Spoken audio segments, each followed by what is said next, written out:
Welcome to our deep dive today. We're going to be looking at a topic that I think a lot of people kind of shy away from a little bit. Yeah. Death and dying. It's a big one. It is a big one. And we're doing it through the lens of Ram Dass. You've given me this collection of his talks and personal stories, which is quite a lot to unpack. It is. So I think our mission here is to really try to distill like the core of what he had to say about death and dying. Yeah, and I think rather than shying away from the heavier aspects, Mhm.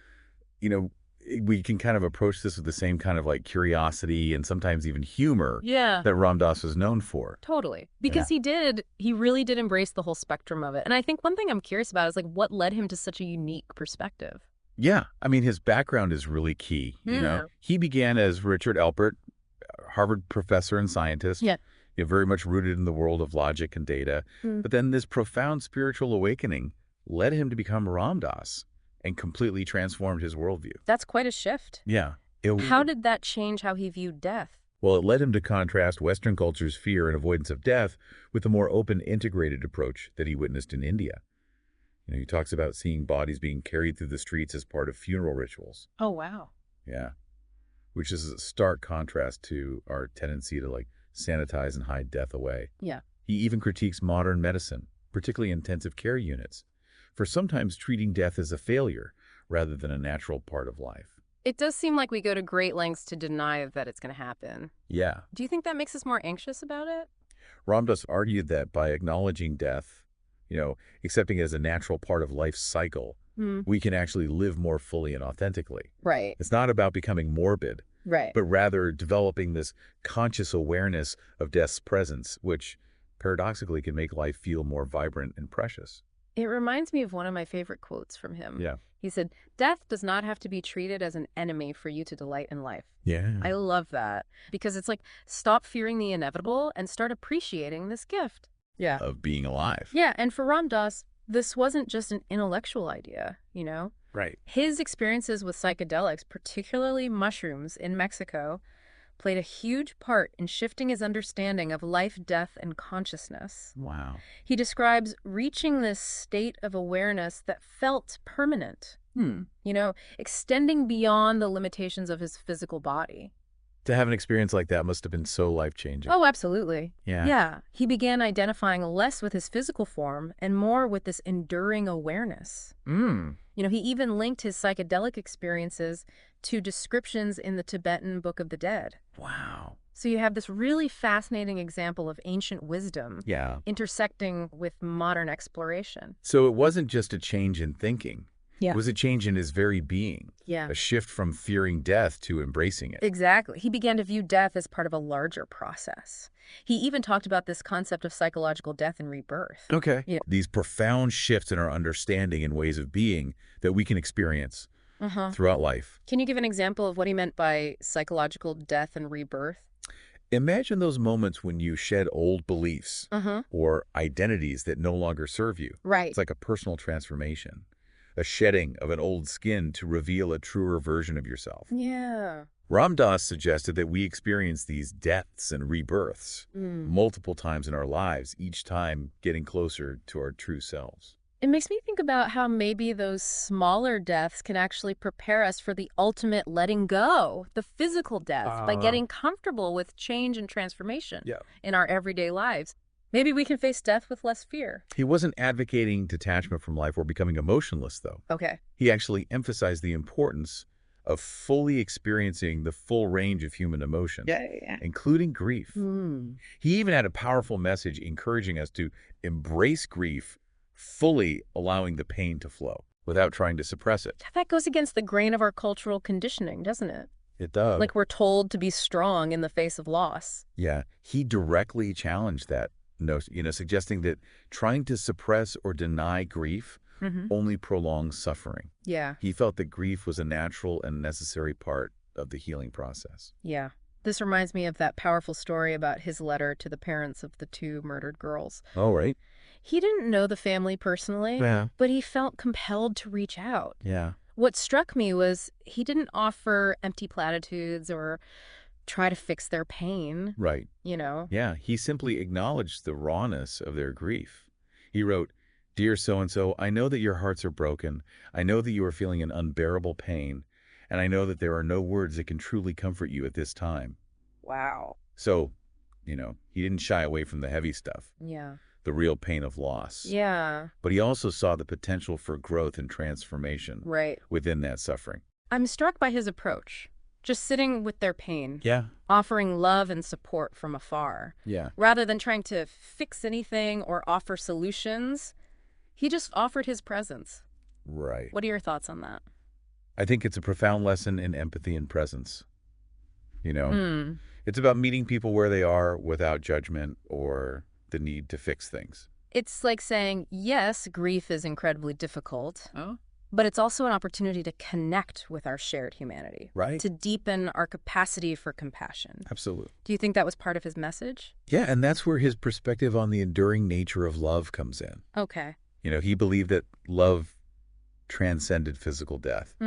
Those connections we share with others create a unity that goes beyond form. Yeah. So even though physical death might separate us, right, the essence of that love, the energy of those bonds persists. It's comforting to think that the essence of our loved ones remains connected to us in some way even after they're gone. Yeah. Ram Dass believed that we could sense the presence of loved ones who had passed away, feeling their energy even though their physical bodies were gone. Yeah. He encouraged us to connect with the essence of our loved ones, not just the form. Right. Through shared memories, activities they loved, right, or simply talking to them in our hearts. This idea of connecting with essence reminds me of the story he told about his friend Kelly, the quadriplegic man who wanted to end his life. Right. That story really highlights the symbolic power of dying that Ram Dass spoke about. Okay. Kelly's desire to die became a symbol that overshadowed his true essence. Yeah. Ram Dass had to work to move beyond that symbol, right, beyond the limitations of Kelly's physical body, and truly see the person within. Okay. And then the story takes a dramatic turn, right? It does. Kelly decides to end his life through fasting. Yeah, and this obviously raises ethical questions, which Ram Dass acknowledged. He struggled with Kelly's decision, recognizing his right to choose, but also expressing sadness and the belief that Kelly had more to do in this life. Right. It's complex. It is. How can we apply this idea of the symbolic power of dying to our own lives? How can we move beyond labels and diagnoses to connect with the true essence of others? It's a practice of awareness, really. Yeah. Just as Ram Dass had to work to see Kelly beyond the symbol of his condition. Right. We can all work to see past the superficial and connect with the essence of those around us. It's a challenge to see beyond those initial impressions. It is. And truly connect with someone's inner being. It is. But it's a powerful practice that can transform our relationships. Just like with Kelly, whose decision to forced everyone around him to confront their own fears and detachments. And ultimately, after 49 days, he decided to eat. That must have been a huge turning point for everyone involved. Oh, it was. Yeah. Ram Dass suggested that by confronting death so directly, Kelly gained a renewed appreciation for life. And the experience deeply affected those around him, forcing them to confront their own mortality and the preciousness of life. It's almost like Kelly, by facing his own death, taught those around him a profound lesson about living. He did. And it brings us to a key takeaway from Ram Dass. Yeah. He encouraged us to approach death not with fear and dread, but with curiosity, acceptance, and maybe even a touch of humor. Yeah. He didn't want us to become morbid or obsessed with death, right, but rather to integrate it into our understanding of life, right, to acknowledge its presence without letting it dominate our thoughts and actions. It reminds me of the story he told about the Zen master's final humorous verse. Oh, yeah. Birth is us, death is us, verse or no verse, what's the fuss? Yeah, it's a beautiful reminder that even in the face of death, right, there's room for humor and perspective. Yeah. It's a way of acknowledging the grand mystery of life and death without taking ourselves too seriously. Yeah. That lightheartedness in the face of something so serious is quite remarkable. Ram Dass had a way of finding that balance between embracing the joy of life and accepting that it will eventually end. Right. Seeing both the light and the shadow as essential parts of the journey. Yeah. And one way he helps us understand that is through his fourth grade analogy. Okay, I've heard him mention that. Yeah. But haven't really explored it. Can you explain a bit more about that? He compares life to being in fourth grade. Okay. Imagine viewing all of life's difficulties as part of a curriculum, a set of lessons designed to help us grow and learn. Okay. Instead of resisting challenges or wishing things were different. You're right. What if we embrace them as opportunities for growth? So instead of asking, why is this happening to me? Yeah. We could ask, what can I learn from this? Exactly. Yeah. It's a shift from a mindset of resistance to one of curiosity. And this perspective can be incredibly empowering because it suggests that even the tough stuff, the painful experiences, are ultimately serving a purpose in our development. It's a very different way of framing our experiences and could lead to a more fulfilling and meaningful life. Yeah. It's a lot to think about. It is. It feels like we've only just scratched the surface of Ram Dass's wisdom on death and dying. Yeah, we've only just dipped our toes into the deep end of his wisdom. You know, in the next part of our deep dive, we'll explore his experiences with dying patients, his vision for dying centers, and encounters with those who seem to have transcended death itself. It sounds like we're about to go even deeper. We are. Okay. Welcome back to our deep dive into Ram Dass's teachings on death and dying. You know, we've been exploring how his unique perspective challenged Western culture's fear-based approach to death, encouraging us to embrace it as a natural part of life's journey. I'm curious to hear more about his work with dying patients. Did he observe any patterns in how people approach their final moments? He did. You know, Ram Dass noticed a correlation between how people lived their lives and how they approached death.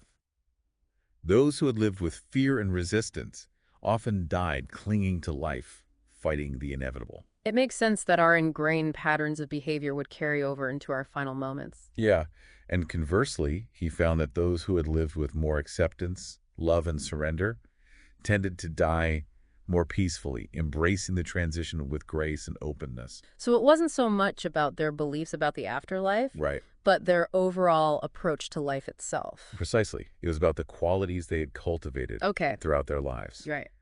Had they embraced acceptance and peace, or were they consumed by fear and resistance? These patterns seem to manifest in their final moments. That's a powerful insight. It suggests that if we want to die peacefully, we need to start living peacefully now. That's a key takeaway from Ram Dass's teachings. And it leads us to another fascinating concept he explored. The idea of dying centers. I remember him mentioning those. Yeah. Can you tell me more about what he envisioned? He saw dying centers as spaces specifically designed for spiritual growth and awakening for those facing death in their loved ones. He imagined them as radically different from hospitals or traditional hospice care, places where death wouldn't be viewed as a failure, but as a natural and even sacred process. So it would be more than just medical care. Much more. He saw it as an opportunity for profound growth and transformation, not just for the dying person, but for everyone involved.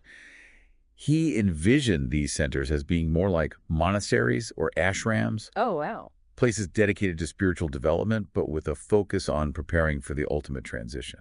It's a beautiful idea to create spaces where people could come to terms with their own mortality, explore their spiritual beliefs, and connect with others facing similar journeys. But isn't that a pretty radical departure from how we currently approach death in our culture? It is. Ram Dass knew that creating these centers would require a fundamental shift in how we view death, both individually and as a society. We're so conditioned to fear death, to avoid talking about it. He felt we needed to reclaim the spiritual significance of death, something that's been lost in our modern medicalized approach. I wonder how our obsession with youth and vitality plays into that. We spend so much time and energy trying to deny the natural process of aging. Ram Dass would argue that this avoidance only amplifies our fear. By pushing death away, we give it more power over us. Instead of fearing death, he encouraged us to become more conscious of its presence in our lives, to acknowledge it as a reality for all of us. So to live each day as if it were our last. Yes, but he might also add, live each day as if it were your first. I like that. You know, he emphasized approaching life with a sense of wonder and curiosity, like a child experiencing the world anew. It's about letting go of our preconceived notions and attachments, and opening ourselves to the mystery and wonder of life, even in the face of our own mortality.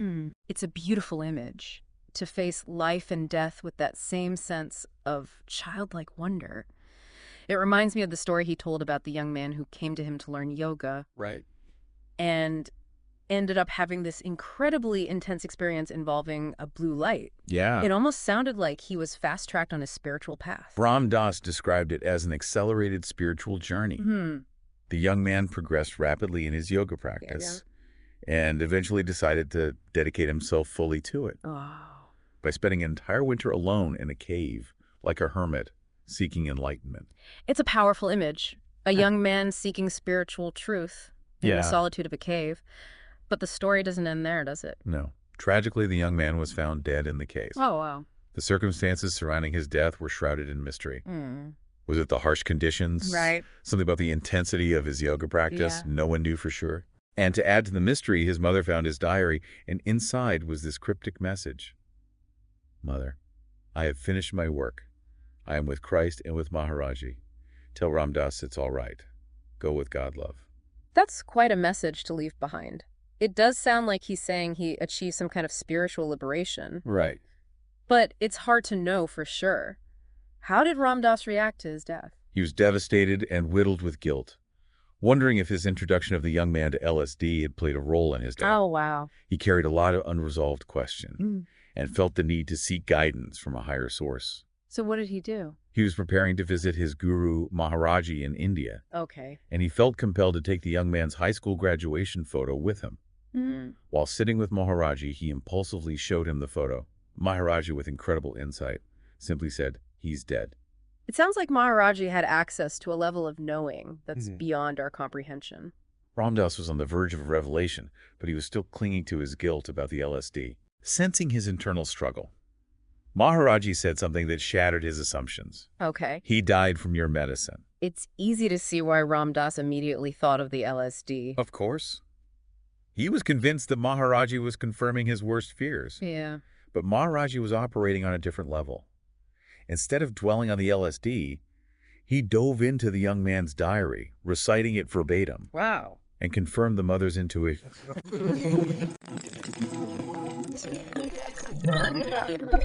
Spiritual liberation. Exactly. It challenges our assumptions about what a good death looks like. Right. Can someone so young who died seemingly before their time truly be enlightened? Yeah. Maharaji's answer was a resounding yes. It's a profound message. It suggests that enlightenment isn't about living a long life, but about the quality of our awareness, the depth of our connection to something beyond the physical. Did Maharaji elaborate on this idea? He did. To further emphasize this point, Maharaji added the statement that completely reframed the whole concept of death. Nobody dies a moment before their time, and nobody remains a moment after it. That raises all sorts of questions about fate versus free will, the nature of time, and the possibility of accelerating our spiritual journeys. It does. It suggests there may be a larger cosmic plan at play, a predetermined time for each of us to depart. It makes you wonder if our anxieties about death stem from a limited understanding of its true nature. It's a possibility. Yeah. To further illustrate this point, Ram Dass shared a story about a Tibetan Lama who consciously planned his own death. He even sent out invitations for tea before his passing. He planned his own death? How is that even possible? It's a concept that's difficult to grasp from a Western perspective. Yeah. But in some spiritual traditions, right. Death is viewed as a natural transition that can be approached with awareness and acceptance. This Lama fully embraced that perspective. It's like a farewell party. Yeah. A celebration of life and a conscious transition into the unknown. Exactly. It's a completely different way of looking at death than what we're used to.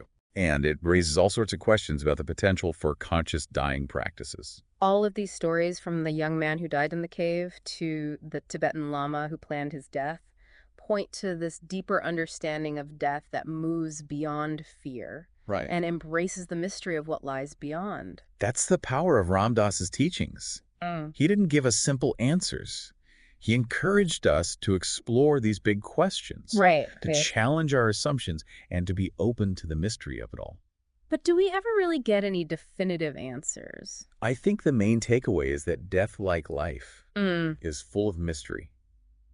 Even with spiritual practice and a deep understanding of these concepts, death remains a profound unknown. So instead of trying to figure it all out, maybe the key is to cultivate a sense of curiosity and openness, a willingness to embrace the mystery without needing all the answers. And that's where the story of Anita comes in.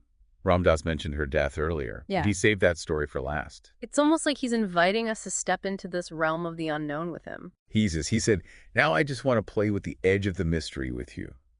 The mystery of Anita's death. Even after all these stories and insights, death still remains this profound mystery. Yeah. And perhaps that's okay. It keeps us humble, curious, and open to new possibilities. It's like those moments when you encounter something unexplainable. Yeah. Something that forces you to question everything you thought you knew. That's the power of these teachings. They challenge us to think beyond our limited understanding, to embrace the mystery of life and death, and to find meaning and purpose, even in the face of the unknown. My mind has been stretched in so many ways. Yeah. It's both humbling and inspiring. That's the beauty of exploring these spiritual teachings. Yeah. They connect us to something larger than ourselves, something that goes beyond our individual lives and deaths. We've covered so much ground already, but it feels like there's still more to uncover. Right. More stories to hear and more insights to glean. What will we explore in the final part of our deep dive? We'll shift our focus to the practical applications of Ram Dass's teachings. Oh. We'll explore how we can live these principles in our daily lives, cultivate a more conscious approach to death, and find peace and acceptance in the face of the unknown. Wow. We've been on quite a journey exploring Ram Dass's perspective on death and dying. From his personal experiences with psychedelics to these profound stories of those facing their final moments. It's been a lot to take in. But now I'm curious, how do we actually integrate these teachings into our lives, Right. It's one thing to talk about embracing death, but it's another thing entirely to actually do it. Where do we even begin? It's a natural question. We've explored some pretty profound concepts. Yeah. But Ram Dass was all about bridging the gap between spiritual understanding and lived experience. Yeah. He wanted these teachings to become part of our lives, Yeah. not just intellectual exercises. How do we make this wisdom practical? Well, one of the most powerful practices he recommended is simply cultivating awareness. Throughout the day, just pause and ask yourself, Okay. am I aware? Okay. It's a way to bring your attention to the present moment. Right. To check in with yourself. Am I coming from a place of love or fear, reacting or responding, being mindful or mindless? It sounds like a mini meditation we can do anytime, anywhere. Exactly. Even a few moments of awareness can shift our perspective, Right. change the quality of our interaction, Yeah. and help us make more conscious choices. Right. It's about bringing that awareness to everything we do. And this practice can be especially helpful when dealing with death and loss, both our own and that of others. Right. Ram Dass talked about the importance of grieving with people, allowing space for all the emotions that come up. He emphasized meeting people in their suffering without judgment. Okay. We're trying to fix things. So often we try to avoid uncomfortable emotions, Right. either in ourselves and in others. But Ram Dass suggests that the most impassionate thing we can do is simply be present with their suffering. So instead of offering platitudes or trying to distract people from their pain, just acknowledge it. Yes. Validate their feelings. Offer a listening ear. Okay. Without trying to offer solutions or make things better. Right. We don't always have to have the answers or say the perfect thing. Yeah. Sometimes just being there is enough. It's about offering our presence, our empathy, our willingness to sit with someone in their pain. Right. And this applies to our own experiences of grief as well. Instead of pushing away our sadness, anger, or fear, we can allow ourselves to feel those emotions fully, without judgment. It's about honoring our own process, giving ourselves permission to grieve in our own way, in our own time. I can see how cultivating awareness and compassion both towards ourselves and others can change how we view death itself. It allows us to see death not as an ending, but as a transition, a natural part of life's cycle. Like that rose analogy Ram Dass used. Right. We can try to preserve its beauty, hold on to it forever. Yeah. But eventually it wilts and decays. It's the natural order of things. By accepting the impermanence of all things, including our own lives, we can find peace and even liberation. He talked about finding the way. Right. So that we can gladly die in the evening. What did he mean by that? I think it's about discovering our purpose, our connection to something larger than ourselves. Right. Aligning with a path that feels authentic and meaningful. So that when death comes, we can face it with a sense of peace, knowing that we lived a life true to ourselves. Yeah. A life filled with love and purpose. That's the ultimate goal. To live in such a way that when death comes, we can welcome it as a natural transition, a graduation into something unknown. It's a beautiful aspiration. And it brings us back to Ram Dass's idea that death is like a mirror reflecting how we've lived our lives. Right. If we've lived with fear and attachment, Those patterns will likely be present in our dying process. Okay. But if we've cultivated love, compassion, and acceptance, Right. those qualities will also shine through. It's like we're creating a spiritual resume throughout our lives. Right. And death is the final review. That's a powerful way to think about it. Yeah. And it suggests that if we want to die consciously and peacefully, Yeah. we need to start living consciously and peacefully now. So much of what Ram Dass taught was about challenging our ingrained patterns, our habitual ways of thinking and behaving. Absolutely. He was encouraging us to step outside our comfort zones, to question our assumptions, and to embrace a more expansive view of life and death. You know, he wanted us to recognize the perfection within the imperfection, the beauty that exists even in the midst of suffering a loss. Right. It's not about denying the pain or pretending everything's okay. Right. It's about learning to see through a different lens, one that acknowledges the wholeness that exists even in brokenness. As we cultivate this perspective, we can begin to approach death with less fear and more acceptance, realizing it's not the end, but a transition into something beyond our current comprehension. And in the face of that vast unknown, Ram Dass offered a simple yet profound piece of advice. Okay. Be here now. Embrace this moment fully and completely. Let go of fears and attachments and open yourself to the mystery and wonder of life, knowing that death, like life, is a journey into the unknown. This deep dive into Ram Dass's teachings has been incredibly insightful. I feel like I've gained a new perspective on death and dying, one that is both humbling and empowering. Well, thank you for joining us on this exploration. Yeah. We hope that Ram Dass's wisdom has inspired you to look at life and death with more awareness, compassion, and grace. May we all live and die with open hearts and curious minds.